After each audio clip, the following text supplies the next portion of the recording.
Like and subscribe right now, or else this will be in your bed tonight. r/AskReddit by Planet Reddit. What is the biggest ticking time bomb in our society?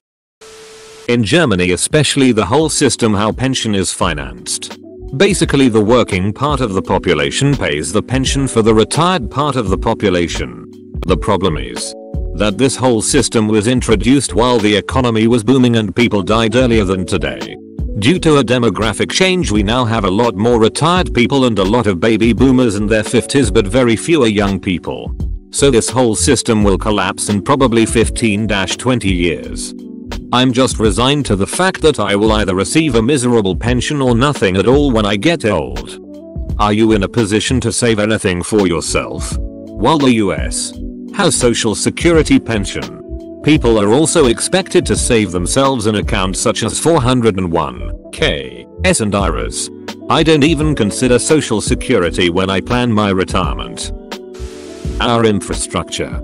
So much of it is so old and poorly maintained and was all built around the same time period that in about 30 years it's going to have some serious maintenance problems. And with that comes increased spending and other butterfly effects that come from being unable to move water or traffic or electricity reliably or effectively. Anecdotally, I lived in a house that was about 10 years old. Every single light bulb went out the same year. They were all put in at the same time. Same thing happened with our windows. A month after warranty ended, they all stopped opening. Obesity. There is no way to take care of the millions of people who will incapacitate as they age. Helps solve the massive elderly people problem though. Yes. But it creates a massive elderly people problem. Aging population over here. Actually, aging population everywhere. The elderly dependency ratio is growing across the developed and much of the developing world and is easily the biggest social catastrophe waiting to happen. There's the obvious threat of a proportionately smaller workforce being unable to generate enough tax revenue to pay for the largest population of retirees in history. But that is really just one small part of the larger problem. That workforce isn't just not generating enough tax revenue. It's not nearly as productive with such a huge group of experienced workers removing themselves from the labor pool.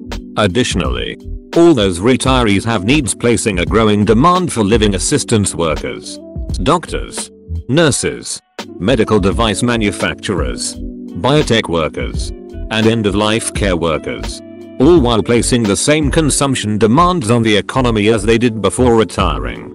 So you have an entire generation not only consuming as much as they did when they were working, but more so for longer than any social service program was ever designed to last, thanks to longer lifespans. All while contributing nothing back to the economy in terms of productivity.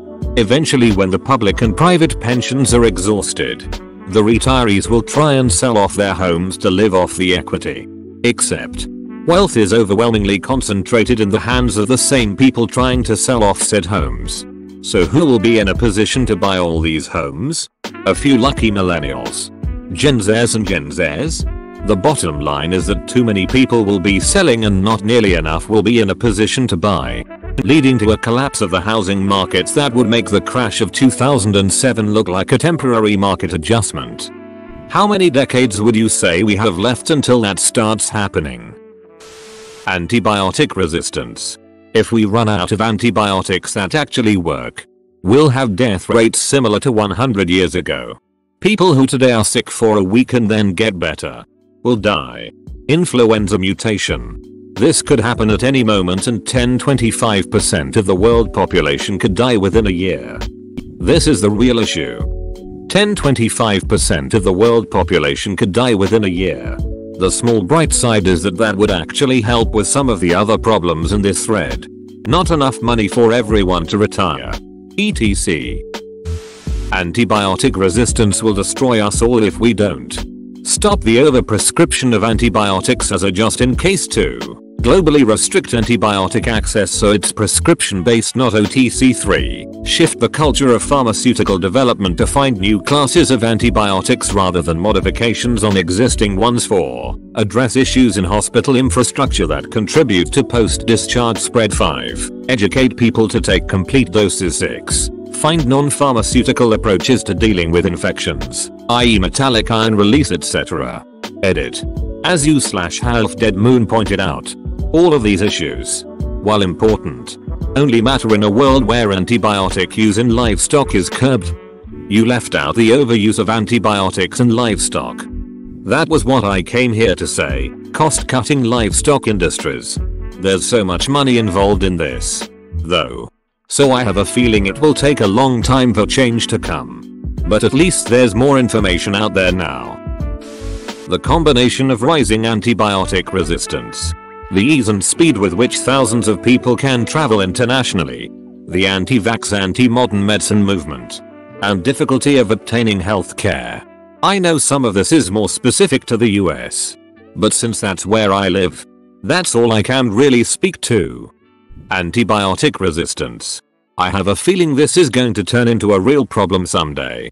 It seems like it's been simmering on the back burner for years. The problem has almost reached the turning point. There are already some bacteria almost fully immune to the reserve antibiotics. If one of these bacteria were highly infectious, it could create a huge problem due to bacteria's ability to share information. Duck. Reading these comments makes me terrified of the future.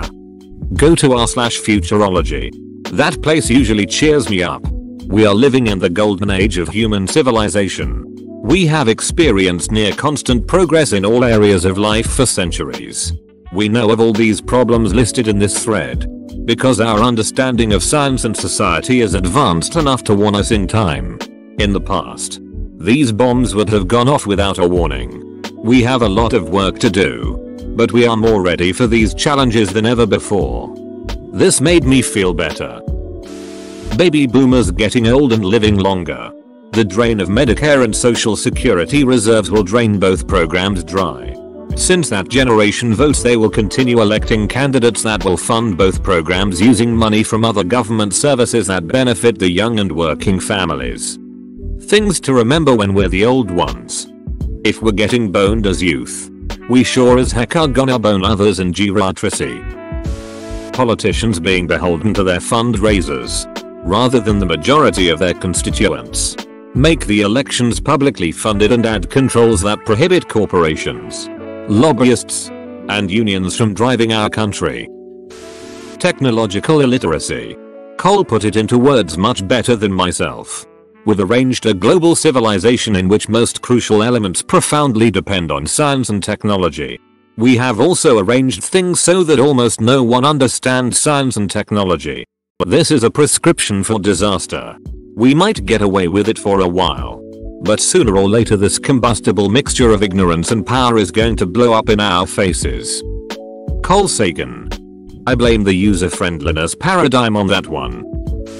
Honestly, I think it's that in the near future people below a certain age just flat out won't be able to afford anything. The cost of living keeps rising while wages stagnate, and keeping a job is getting harder and harder. If a whole generation just goes completely broke, what happens next?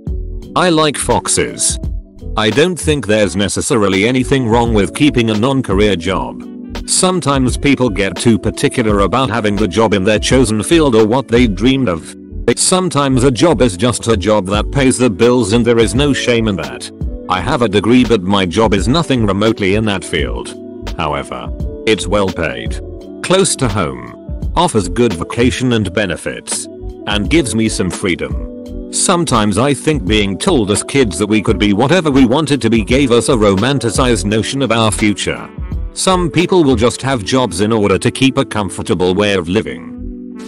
At the time of writing this, climate change and the resulting environmental effects is at the bottom. But I think what we miss with all of the immediate issues such as social media, social issues in general, war, etc., is that those are dysfunctions. Climate change is our house collapsing, while the rest of these issues are the arguments the family is having while the roof falls on top of them. Every time a thread like this appears on AskReddit, I scroll down looking for the environment, and it is always near the bottom. People don't know or care just how screwed we are. Water. Seen to fuckamerican.com link. Yep. The difference between what happened to Syria versus Israel in the years following that drought just show what preparing for the future can do. The droughts will only get worse and the countries without preparation will be engrossed in wars. I heard Israel has to actually import sand now to sustain their reverse osmosis plants. Trading sand for water. Instant gratification. We need an end to instant gratification. And we need it now. TLDR. Clean water. Within 10 years, 50% of the world will have difficulty getting access to clean drinking water. A lot of counties are either very close to that point or already there. Excuse my ignorance. But why so? Mental health. I heard on the radio that Prozac and SSRIs have now been around for 30 years. And that they are prescribed in massive numbers, billion-dollar industry. And they are not sure if they really work or what causes the underlying condition, in the sense that increasing serotonin seems to massively help people. But that lack of serotonin isn't really the root cause of all these mood disorders. They work to the extent that they help with the physical symptoms of most people with depression. People generally aren't going to get better without the aid of therapy. Which is the real issue, There's not enough good therapists to go around. And some insurances still don't cover mental health as well as they should. So therapy ends up being expensive and in high demand. That's why most antidepressant commercials say may increase risk for suicide or something along those lines. You're still having terrible intrusive suicidal thoughts, and now with this brain candy you have the energy and motivation to do something about it. The stability of the job market as well as the structure of our republic. I'm not an optimist.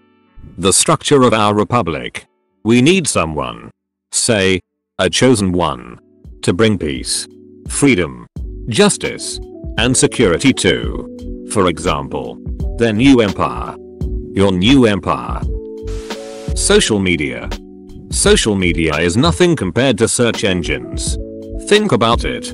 You auto-censor a lot of stuff you post on social media. But people will just type whatever gives them a boner right into Google. On top of that, there's the hobbies you're thinking about trying. The things you want to learn about. Careers you'd like to have. The stuff you'd like to buy. The places you want to visit. And the celebrities and politicians you admire. You basically give this information over to Google willingly on a daily basis. A talented FBI profiler can figure out your favorite brand of jeans based on a couple random notes. What could a supercomputer do with the combined browsing history of everyone in America? They could probably predict how you would behave in almost any given situation. And not even just the government, but corporations and hackers as well. Consider how much we already know about psychology and the ways that it has been applied to advertising. Google could analyze the browsing search history of a single employee and then generate a report describing exactly how hard a given worker could be pushed and how they can be manipulated into accepting lower rates of pay if the majority of your employees have socialist tendencies. You could structure your corporate culture on a superficial level to reflect that. And make your employees feel as though they are contributing to their own political goals by working for less at your company than they would get at another similar libertarian company. That sounds like the start of a great sci-fi. Like Foundation. Shame it's too grounded in reality. It needs more fantasy. Millions of poor immigrants from third world countries doing minimum wage jobs that automated robots will make obsolete in the coming decades. This rings true with poor non-immigrants as well. In the next 10-20 years there will be no more taxi drivers or truck drivers in the States due to self-driving technology. Minimum wage was bumped again. And I'm already seeing these order for yourself kiosks in fast food places to replace wait staff and cashiers. And black box factories will be on their way soon. Factories completely automated to receive shipments of raw material and produce whatever at the other end with no lights on inside. Global household debt, rote education. Lack of critical thinking. Increasing authoritarianism, environmental devastation. Nuclear weapons. With the knowledge out there on how to make them, it's just a matter of time until some nation who wants to use them manages to get some. Or until some nation that already has some elects someone who tries to use them. Currently, it's only under control via threat of overwhelming force. If overwhelming force is how you keep a situation under control, the situation is not under control. If Gandhi gets them, then we are all ducked. For anyone wondering why this happens, in the first Civilization game, every leader had a preset aggression value. Genghis Khan had the highest at 6, while Gandhi had the lowest at 1. Later in the game, democracy can be adopted and it lowers every leader's aggression by 2. But Gandhi's aggression actually goes into the negatives, causing it to roll back to the highest possible value of 255, causing him to nuke everything he can reach. In the later games, it was kept as an Easter egg of sorts. His aggression was lowered, but if he was pushed over the edge, he'd still let the nukes fly. Thanks for watching. Subscribe for 3 videos a day.